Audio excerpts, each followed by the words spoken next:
I have a point of view. I know a bunch about you. I'm not being arrogant. I'm just starting the discovery process a little bit further down. And that's the skill. That's not a small thing. I learned at Salesforce, I could use data to prove that a customer needs XYZ. In fact, they're gonna call me in 6 or 7 months. So I might as well get ahead of it.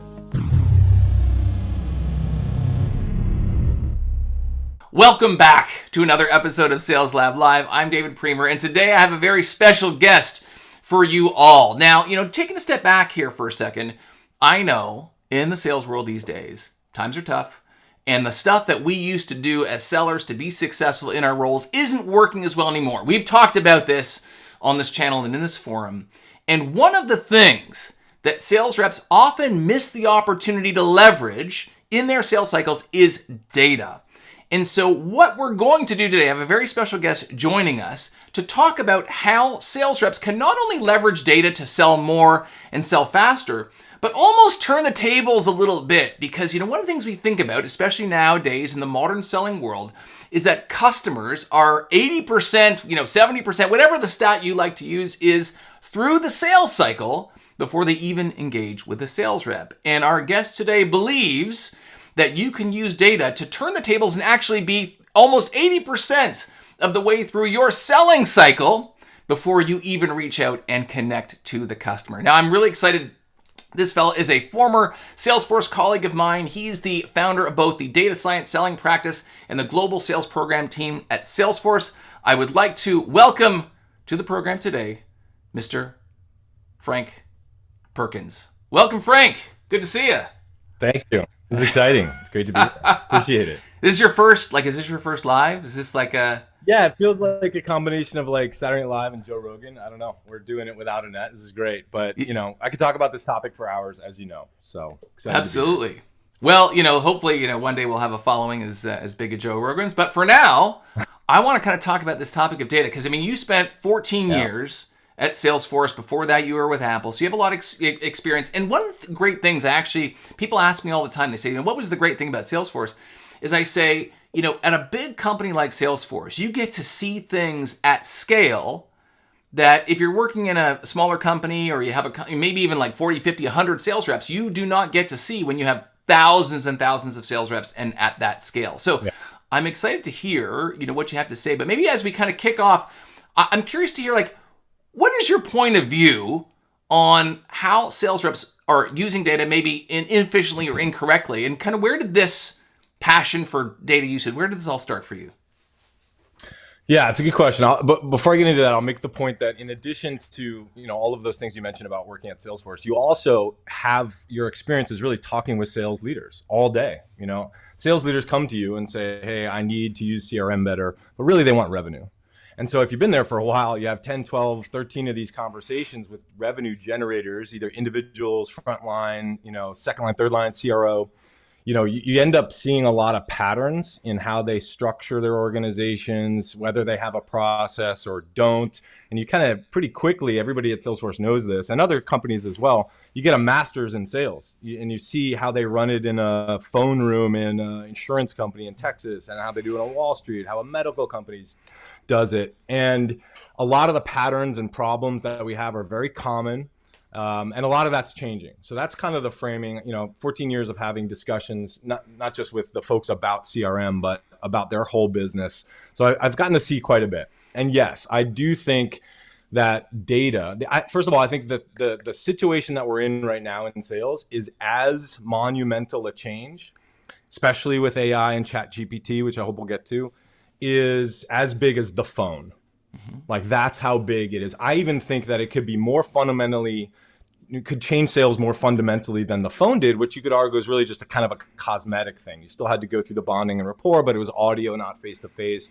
Still had to go through all the discovery. It was just a kind of a different format. But what we're in right now is we are in a situation where for B2B sellers, you're right, I think it's 80% is what I heard. 80% of buyers, 80% of the sales process is completing before they talk to a buyer, which is unfair. And we're not structured to handle that as salespeople, right? We're structured to try to lead that sales process. Another crazy stat is that of the time that a customer spends buying something, 17% of that time is talking to the vendor. And that's all vendors. So you may only get 5%. And we think we're running the whole thing. But the reality is they've never done more research on what their options are. They've never had more accessible, access to all of this data about what solutions might be right, from pricing to references to videos, because, companies are pretty forthcoming with a lot of that information now. So everything's changing. And I think from a company standpoint, organizations, is particularly right now this year, are really looking for how to do more with less. How do I get more productivity out of less reps? How do I pay them less? So comp plan design is part of this as well. And then the reps are in a situation where, maybe the salad days of a lot of inbound upsell, cross-sell opportunities, or create and close, or whatever you want to call it, aren't as plentiful, and they need to get a little bit more creative and a little bit more sniper rifle, less shotgun maybe in their approach for outbound. So that's a little bit about where I think we're at. 100%, a lot more focused. And I know like Salesforce is very rigorous. When you get your, get your accounts, you get your territory, you got to tier them. You got to figure out, okay, I can't spend all my energy on all the customers equally. I got to figure out, where I'm going to spend that time and the research I'm going to do. One thing I'll say, being on the receiving end, as I'm sure you were as a sales leader at Salesforce, of many prospecting outreach attempts from other reps trying to sell me stuff, is that one common thing, and I actually have an article about this on my website. It's called Do Your Homework, Kids. 3 reasons why science says it pays to do your research. So many reps do not do enough research when they reach out to a customer. There's not enough context. There's not enough of that reciprocity that they're generating because they put in the effort, and it's absolutely hurting them on the sales front. Now, a question for you, we were speaking earlier, you mentioned that, you feel we're kind of like in this new era of sales. And I'm wondering, is it because some of those factors around like, look, you want to connect with customers today, they're more distracted, there's more solutions than ever before, you need to be super targeted, or is there something else that kind of is influencing your perspective on what reps need to do in this new era of sales to be successful? Yeah, let's do this. I think it's helpful when we think about what reps need to do, which we'll talk about, taking a step back and look at what companies need to do. Because what does a rep get? I mean, essentially, the company provides the account for the year. They rent out their accounts. And that's how it has always worked. And it really is, hey, here are your accounts. Here's your quota. Go get them, Tiger. I will see you in 3 weeks when you have to do a stand and deliver type of account plan where you prove to me that you're going to hit your quota. Right? And that's really it. Meaning the onus of the account strategy is completely on the rep. Now, what I'm saying, my point of view is this, is that account strategy, account level strategy in where you're making a decision on what do I sell to this account?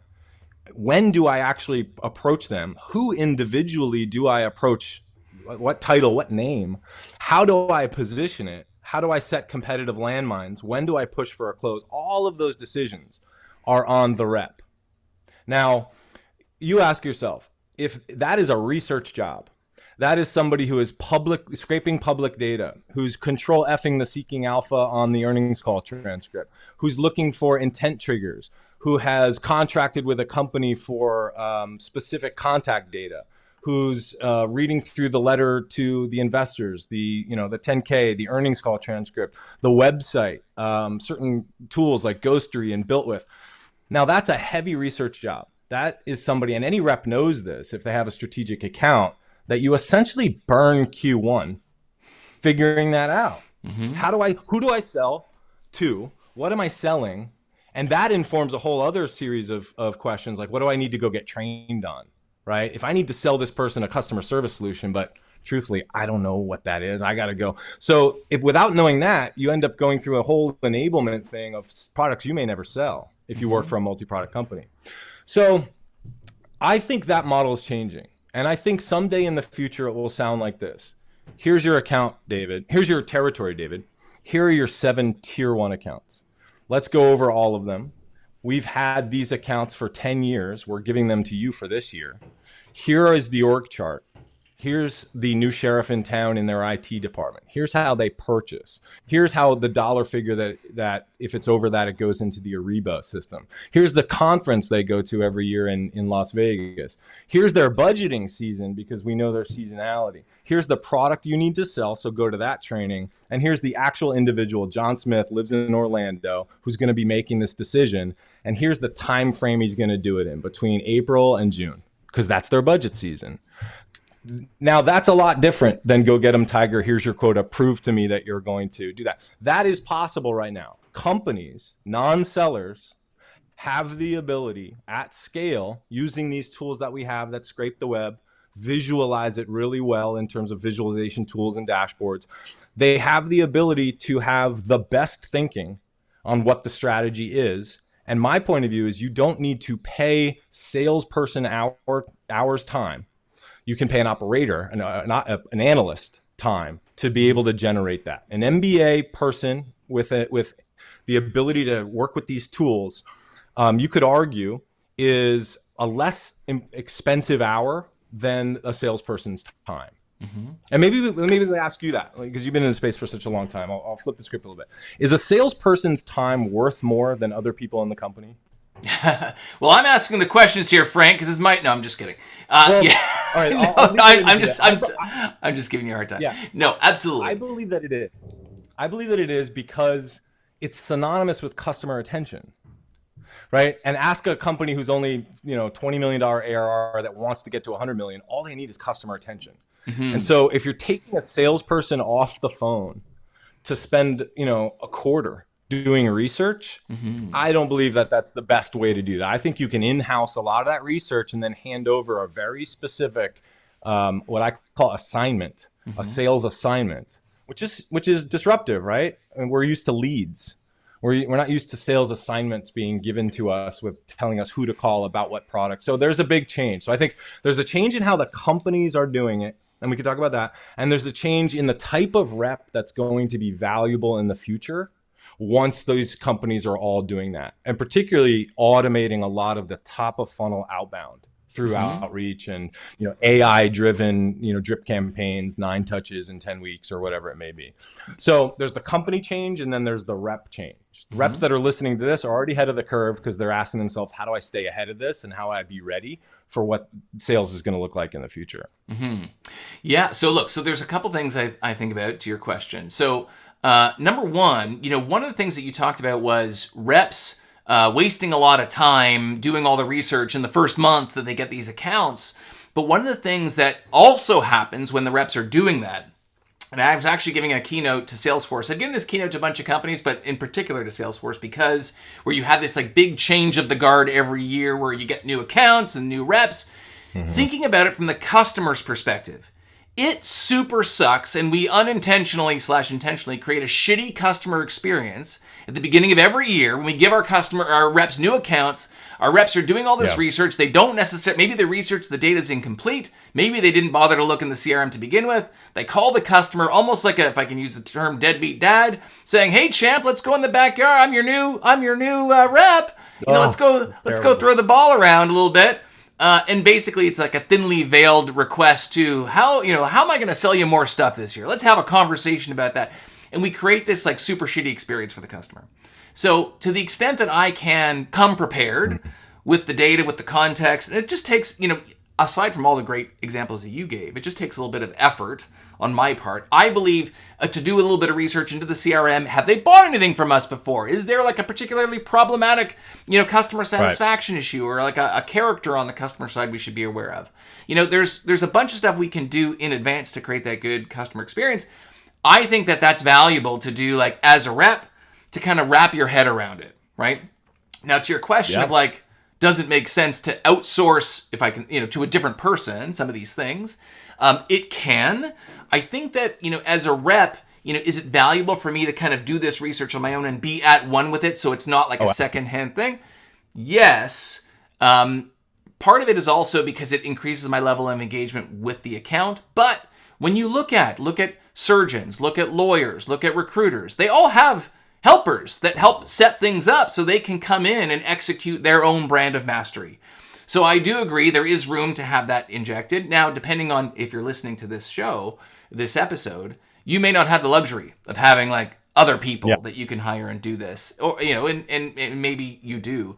I'm curious, like if someone who's listening to this who says, yeah, Frank, I love the idea of either someone or some system arming me with because by the way, all the insights you shared, like the year end, how they do their budgeting cycle, when their things come up for renewal, like that's gold, right? So I want that. Sure. How am I supposed to get that? Do I have to hire someone? Are there tools? Is there free stuff? Like, depending on where I am in the spectrum, I'm a rep. I may not even have the ability to like hire people. Like, how do I get access to this data? Yeah, I mean, if we want to think about it just at the rep perspective, and so what can a rep do over the next few years to be great at prescriptive selling? I think we need to, and what data, how do I find it? I do have a system for it, but the best framing is to think about this piece in the Sandler sales methodology, which I love. I don't think it's a methodology. I think it's a way of talking. But in this particular case, they have a submarine. They get the commitment before the demo.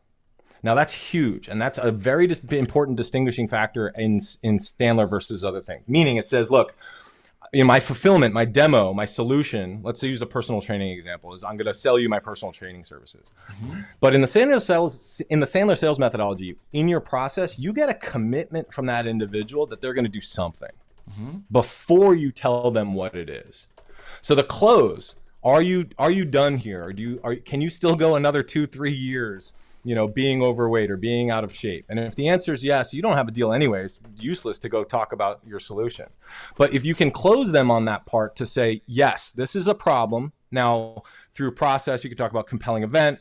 You're getting married in 6 months. You want to look great in the photos. Okay, great.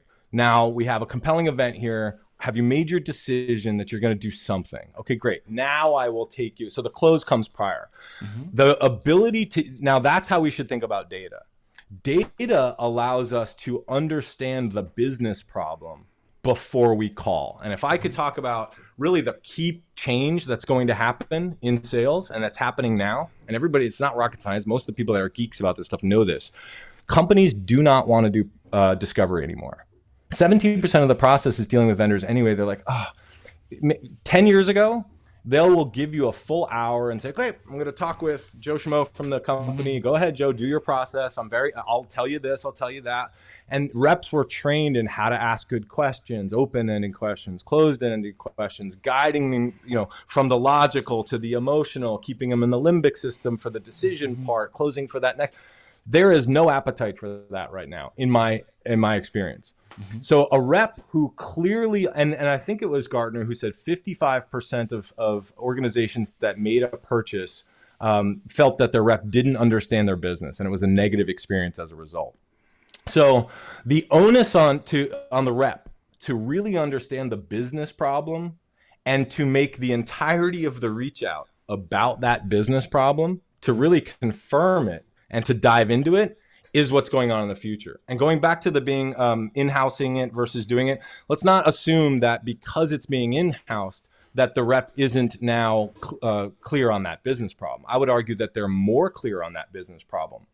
And when, you could think about it this way, the average kind of sales funnel, bonding and rapport, going down into discovery, down into fulfillment. I think buyers and sellers are going to meet each other farther down in the funnel. Mm-hmm. Now, if you're a CRO or a VP of sales, and you have 100 reps, that means half the time, should mean half the time. Customers are spending half the time. So we should be spending half the time. Mm-hmm. So it's a huge change. So you're, as a rep, going back to the rep POV, a rep should think about it like this. Can I discover their actual business problem to where I don't even really need to ask them? I know it's their business problem because I found it. Mm-hmm. I found the CEO who said on a podcast, this is my main business problem that I need to solve this year. Like, I have proof. Number one. Number two, can I already know what their alternatives are? And can I know when they need to make that decision? Then my reach out, and again, this can be automated because it still takes 9 touches and 6 weeks to get somebody on the phone, whatever, can be so customized to say, hey, I noticed that you're struggling with this problem, CSAT, NPS score, forecast accuracy, like you name it. I mean, it could be anything. It could be shipping costs if you're a shipping provider. It doesn't matter what it is. It's a clearly stated problem. Here's the evidence of that.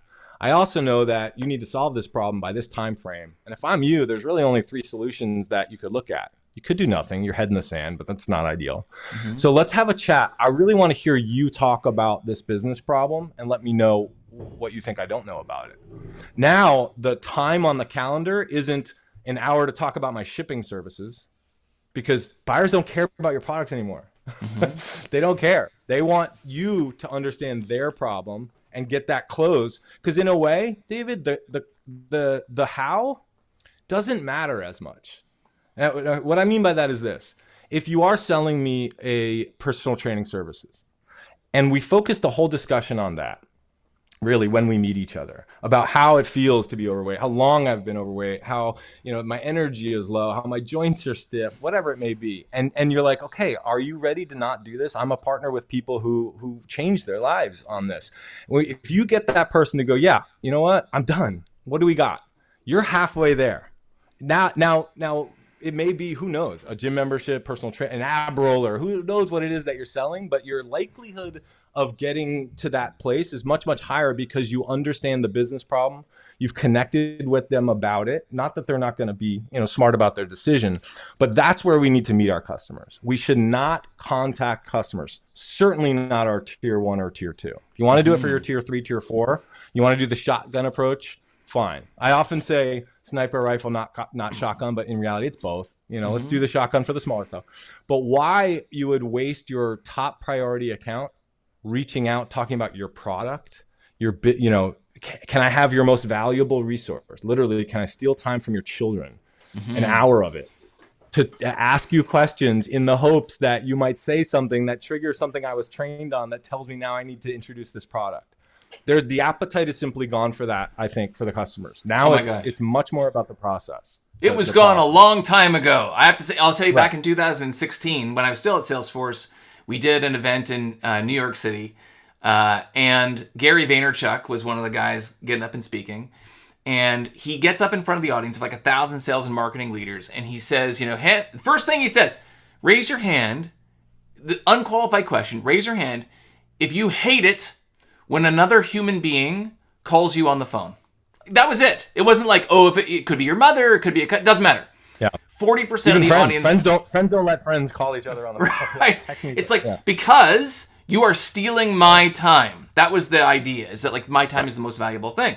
Now, when I'm calling, a customer, and it's funny because we talk about this. If you're watching this as a replay on YouTube, take a look at the bunch of videos that appear before this one, because we've gotten deep into not just like I'm a big fan of the fall in love with the problem all day long. If you take a look, if you're on Cerebral Selling, take a look under resources. There's an intro deck, training video, and template. And what I talk about in that, like just an intro template, you should be able to get 75% of the way through your first call, whatever it is you're talking about, without even talking about what it is you do. Because, as Frank said, your customers don't give a shit about what it is you do or how you do it. Right. It's like if you're watching an infomercial and it's like, Frank, are you trying to get in shape and be in the best shape of your life and run a marathon and do all these things and nothing is working for you? You're tired of going to the gym. You're tired of the diets. I have a solution. Now, it doesn't matter what my solution is. If you've said yes to all those things in your brain, you're going to lean in and say, this is awesome. Tell me more. Now, I would even go one step further. If you're listening to this and you're thinking, oh man, like to do like that level of research, maybe I don't have a research. Maybe I don't have like the software, the resources to go that deep with every particular customer, but I do want to do something. In my experience, the kinds of problems that your customers are experiencing, if you're targeting the same kind of tiers of customer, because again, it's like you have a bunch of products that you sell all the time. You are the doctor in the doctor-patient relationship. And even though you can and should do some discovery to ask your patients, like, what's bothering you, you probably have a good hunch of what's bothering the customer and not product-specific issues, like, you're struggling to like find a report that tells you this. But rather, and this is actually the very first Sales Lab Live video I did, was a book club for my book. And people always ask me, what's the highest conversion tactic from Sell the Way You Buy? And it's this tactic. I refer to it as assumptive priming, which is bringing, and I've talked about this. If you look at the videos, the ninja pitch, the unknown, unspoken, you're bringing problems to your customers that they have, but sometimes they don't even realize they have. So I'm here to say, like, yes, do your research, but also be open. I'm curious to get your thoughts. Be open to the idea that the way you are going to frame the problem that they have is something that maybe they have not considered before. Yeah, the undiscovered need. Absolutely. Absolutely. Yeah. I mean, I think of the undiscovered need as a part of the process once you've had them engaged with you about a business problem. If I'm asking a customer, what's your main business problem? I've already failed. At least if they're a customer who's been with me for a long time, we have a relationship. Hey, what are you focused on this year? Great. But the expectation, if I'm doing a reach out and a cold reach out, like, to get some business, I've prioritized them about that problem. So let's talk about that. Let's talk about like the tactical at the rep level things you can do. All right. The first thing that I suggest doing is to look at your account list and tier it. Now, people will tier it by all types of different things. I think you should tier it by propensity to buy. So is a 80% likely 60 grand deal better than a 20% likely, $500K deal? Maybe, probably, right? Bird in hand is a pretty powerful rule. So in order to tier, a lot of people will just take what I call firmographic data, right? How big are they? Where are they located? All that stuff usually goes into the carve. But really taking a look at what I call the insight hierarchy. What would I like to know about this person before I begin my sales process? Think about it like a relationship. What do I want to know about her before I marry her, right? Like why do we do it there, but we don't do it here?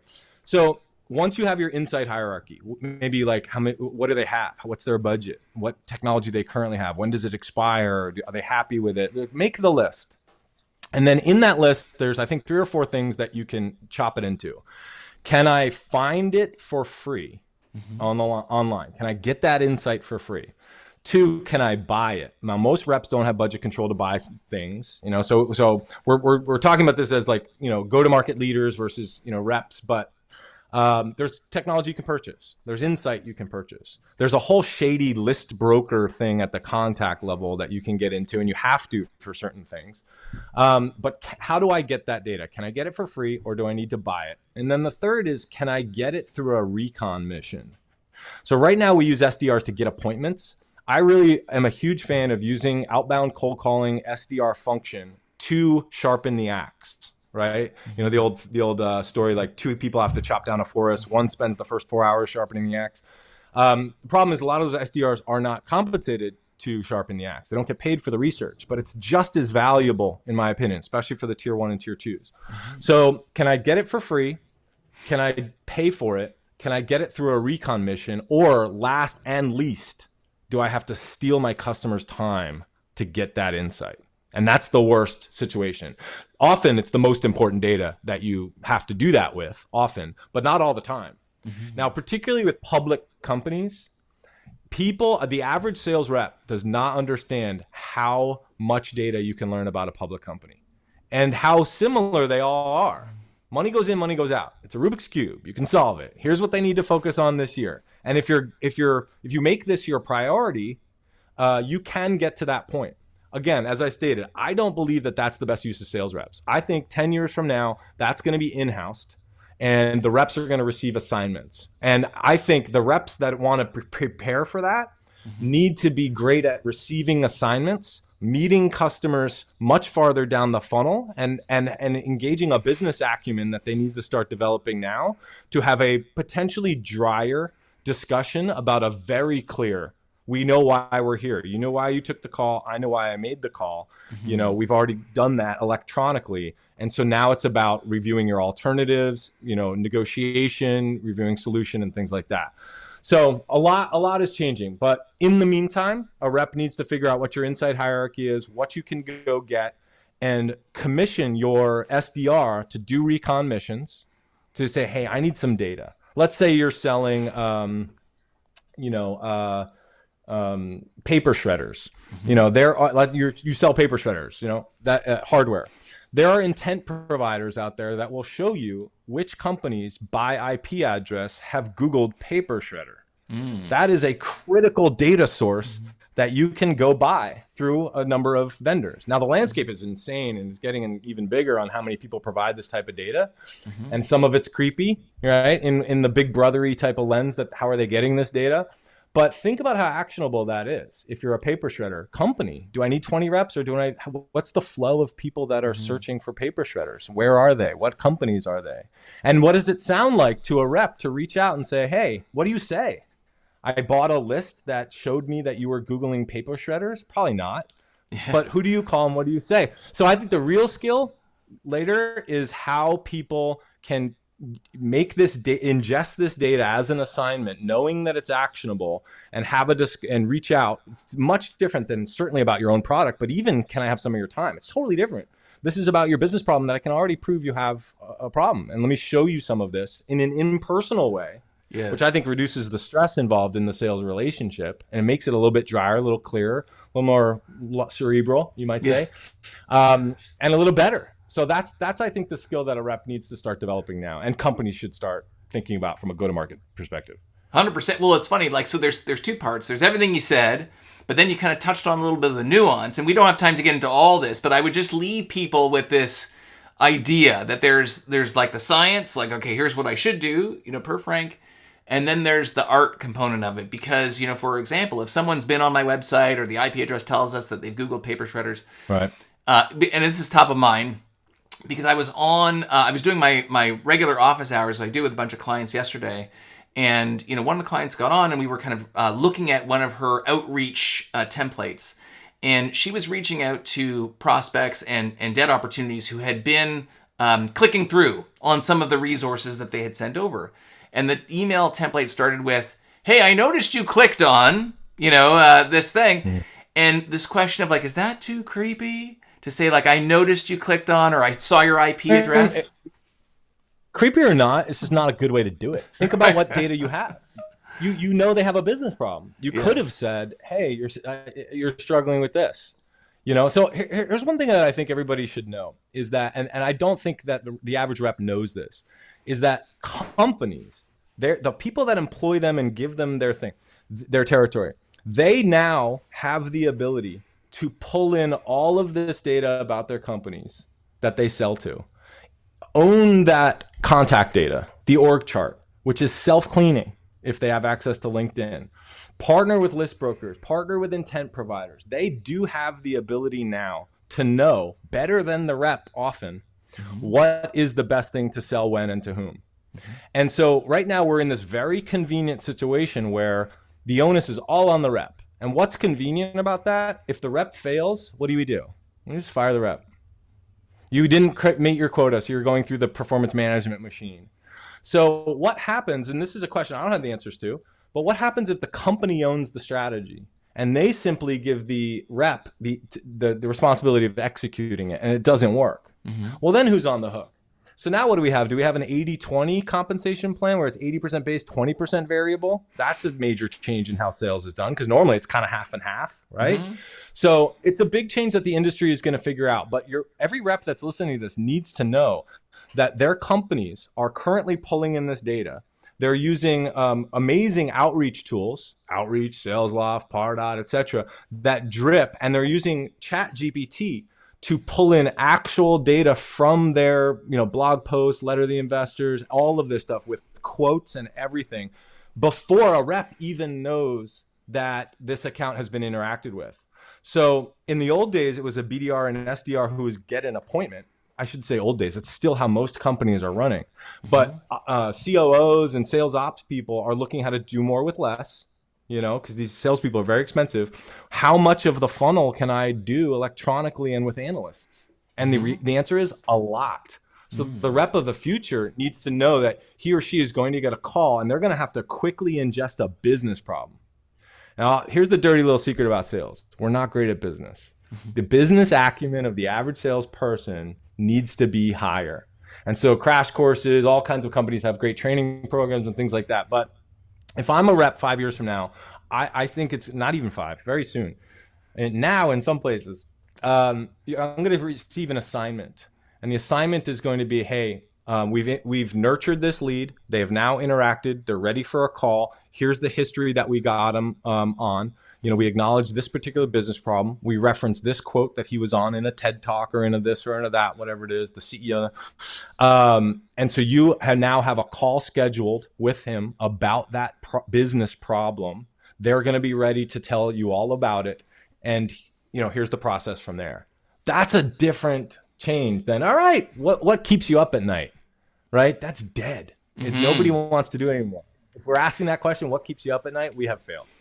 Yes, I hate that question. It's almost like, it's funny, I use this analogy when I was going through the bank wants to help you do like a financial plan. We want to help you plan for your retirement. Let's do a financial plan, so make sure. So what do they start up by saying? What are your goals?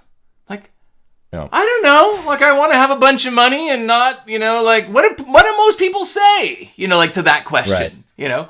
And so I agree. We were talking about this earlier, the idea of coming in and being prescriptive about all right, I have a point of view. I know a bunch about you, but I'm not being arrogant. I'm just starting the discovery process a little bit further down. And that's the skill. Yeah. That's it. Let me pause you there. That's not a small thing, right? Because I learned at Salesforce and with other companies as well. I could use data to prove that a customer needs XYZ. I can prove it. In fact, they're going to call me in 6 or 7 months about this. So I might as well get ahead of it. And often the execution of it, I would hand it to somebody to go do it. And they'd say, all right, have you heard about how great this product is? So in the data-driven prescriptive motion that we're doing, if you don't nail the prescriptive part at the end, the actual tactical part, might as well not even do it. Mm-hmm. Because you can generate all of these insights about why your customers need your product. But if your salesperson is still going to go to market wanting to ask questions or wanting to talk product and doesn't do that handoff right, you're not going to have a great close ratio. And that's when we talk about where the industry is. I think that's where we're at. The companies have the ability to know way more about our sales prospects, but I don't think the average salesperson has been trained, is equipped. Maybe they've done prescriptive selling, it's been around forever, but they're not able to really dovetail that type of nurture yet at scale. Some companies are great at it, to receive a lead like this and really enter later in the funnel and get to brass tacks. Mm-hmm. So that's where I think people need to focus. Well, good news, bad news. If that problem hadn't been solved, then I would be out of a job, because the reality is that execution piece is so critical. And what you're talking about is what are the key ingredients that go into that execution? But I would submit, and I've talked about this again, maybe it's the last video or two ago, where I talk about this concept of the problem with the problem. If I said, Frank, and I know you're going, we're standing between you and going on a surfing trip with your son tomorrow morning at 5 a.m. So if I said, hey, look, Frank, I want to be like a surfer like you. What should I do? And you said, no, David, it's simple. You get a surfboard, you take some lessons, you get on, do some cardio, get used to swimming. Figuring out what I need to do is not hard. Yeah. You want to lose weight, get in shape, you want to sell a bunch of stuff, you want to retire rich, whatever it is, you know what you should do. You just can't do it. And you don't know why you can't do it. You don't know why, despite the fact that I have all this knowledge. Now, what we're talking about here in terms of reaching out in the discovery, maybe there's a knowledge gap, but even armed with that knowledge, there's still an element of execution. How do I reach out? What words should I use? I don't want to ask them what their goals are. I want to approach with the right tone, and all of that is kind of let's call it the art. We'll leave that to another time. But I do want to ask you one last question as kind of we wind things up here. You mentioned kind of the magic word of the hour, ChatGPT, AI, using some of these tools, and great. ChatGPT is out there. People are discovering all sorts of ways of using it, and it's free. What are some of the ways you're seeing people use these tools to operationalize some of the things you've been talking about? There are some great companies out there that are going to market with a tool that matches customers with what you sell, and gives that to an account. And in those tools, I don't know if I should name them. There's some great ones out there, and it's going to be an amazing space. Let's call it the account intelligence space or the strategic relationship space. But what they're doing is analyzing all of that stuff that I just did using automation. So public, data, scraping public data, creating intent triggers, and serving up. This is what this customer needs. Now, if a company buys that software, they pump into that software what the company sells. You sell this, this, this, and this. These companies need this, this, and this. The software does the matchup. So the software gives you the propensity. In the software tools that I've seen in this space have Chat GPT built in, where you click a button that says generate for me and occupy persona X, right? So speak to VP marketing and create an outbound drip email, a basho for those that are familiar with that. A sales email, or a cadence of 6 or 7 of these sales emails with a click of a button. A rep only is going to get notified about this when that person has responded and say, okay, I'll talk. The rest of that stuff is done automatically. So Chat GPT is going to and that world is going to be the top of the funnel, and they highly prescriptive, referencing unique metrics in concise, highly personalized connections are going to happen machine to machine. Like that part is not going to be reps literally looking through, typing an email and saying, I have saw this quote. We're still doing that, but we don't have to do that anymore. And any company that wants to do more with less is going to invest in these tools that allows their reps to meet the customers much farther down the funnel, because it's just cheaper to do. Why pay people to make 100 phone calls and do all this research on LinkedIn? Like, we can automate that right now. So that's the biggest way. Individuals can use ChatGPT, great. And I think it's still experimental and fun. And some people are not telling their bosses that they found a secret on how to send amazing emails and things like that right now. But the more exciting way that artificial intelligence is going to penetrate our market is with these providers that market themselves as insight clouds or account intelligence people or value matching. Those are the things you'll look for, that have created software that takes what you sell, Mr. Company, with what the market is buying, and they'll already tell you who needs it. And they'll handle the outbound, the 9 touches in 9 weeks to the right individual. So that's happening now, and that's a super exciting, event in our space. Yeah, look, and I agree with you. This is going to help a lot of sales reps kind of get their narrative down. If I can put out a PSA to all the sellers out there, there's still this element of, again, like execution, because all ChatGPT right now can do is like create a script, create a narrative for you. People ask me all the time, like, what do you feel about like all of these, sales tools and research tools and all that kind of stuff? I'm like, look, go have at it. All that stuff is great. At the end of the day, selling, even if it's still that last 20%, still involves a conversation between 2 human beings. 100%. I'm still going to need to get on the phone with someone, get on a Zoom with someone, and say words, with the right tone. And I'm probably not going to read those words. So there's still this focus on execution. But one of the things that I see a ton in my practice is you have all these sales reps, and a lot of them are young and new, and they're excited, they're enthusiastic. They've never done the job of the person they're calling on. So there's this imbalance, asymmetry that I speak about. And one of the reasons why they fail to execute their script or whatever research they've done is because they're afraid. And part of what I'm hoping is that some of these tools, some of the research that we're talking about here, while it will certainly help your narrative and make it more contextual, my hope and belief is that armed with the right narrative, because I've seen this, like if imagine I'm trying to call Frank and I'm trying to sell him something, and I'm afraid he's going to say no. Like, we both have kids. When your kids come to you and they're about to ask you something they think you're going to say no to, like right off the bat, you can tell just because of their tone and approach. But if I was calling you to tell you that you just won $10 million in the lottery, I'm going to approach you with a far different tone. And so if I can arm my reps with data that helps me execute with a greater sense of conviction and purpose, it's going to manifest in my tone, in my approach. And I think that's actually going to be because I still have to get on the phone with you at some point. I'm hoping, and I do believe that will be one of the positive impacts of all this AI stuff, is that it's going to help me be less emotionally compromised when I reach. I think that's going to go away. I really do. And on that point, I think the last thing that I'll leave to sales reps is that this is not a bad thing for the industry. This is technology is going to do what it does. It's going to find the not great part of the process, and it's going to compress it. And in our world, that's discovery. Same thing happened in the dating world with these apps, right? We all gather a lot of information about each other before we meet each other now. This is what's happening in sales. So how does a salesperson stay ahead of it? Think about it in terms of having how much of the process can you complete prior? What is your insight hierarchy? Go get that information. Marshal the resources of your SDRs to get that information. Certainly tier your accounts first so you know who to do this with and who can safely get the shotgun approach with the marketing emails and all that kind of stuff. Mm-hmm. But then think about making your sales conversation a bit drier, a bit more focused on value and the business problem. There's much, much less appetite now for the hi, how are you? Like, let's spend an hour talking. No one has that time anymore. You want your prospects to feel, holy crap, that guy just did his homework. I just was notified this was a problem 2 months ago, and it's on me to fix it. And now this rep called me and he used words that that's how we think about the problem.